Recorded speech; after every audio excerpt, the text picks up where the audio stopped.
Hey guys, I'm back to my YouTube channel. প্রতিদিনের মতন আজকে চলে আসলাম একটা ছোট্ট মিনি ব্লগ নিয়ে। আজকে সকালে চা খেতে গিয়ে এটা কি হলো আমার সাথে, চাটা আমার গায়ে পড়ে গেল।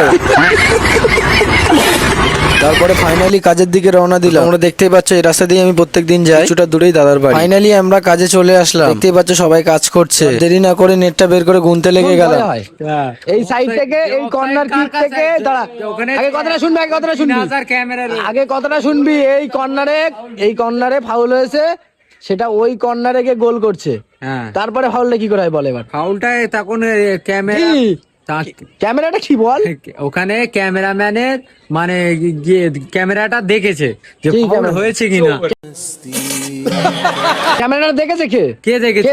কে রেফারি রেফারি উঠেছিল টিম থেকে, রেফারি টিম গোলকিপার ইয়ের থেকে মাঠ থেকে উঠে গেছিল চেক আমার করতে। প্লেয়ারের লেগেছে ফাউল হয়েছে কিনা ক্যামেরা। এই কর্নারে হইলি ওই কর্নারে গোল দিচ্ছে, তারপরে অবশ্যই কোনো অ্যাডভেঞ্চার দেয়নি যে খেলা চালু করো। খেলা তো চলছিল, গোলের পরে তো বললো যে ভাই ফাউল। না, কোন হিসাবে বলো? অ্যাডভেন্সার দেয়নি যে রেফারি তোরা একটা কথা বলছিস, শোন, তোরা বল যে আমরা চোট টিমকে সাপোর্ট করি, আর্জেন্টিনা মেসি ভক্ত। তোরা পারিস না বলে এইসব গুলো না, বলে আমরা কারা? পারি যারা না। পর্তুগাল ব্রাজিলের সাপোর্ট করে তারা এইসব গুলো বলে।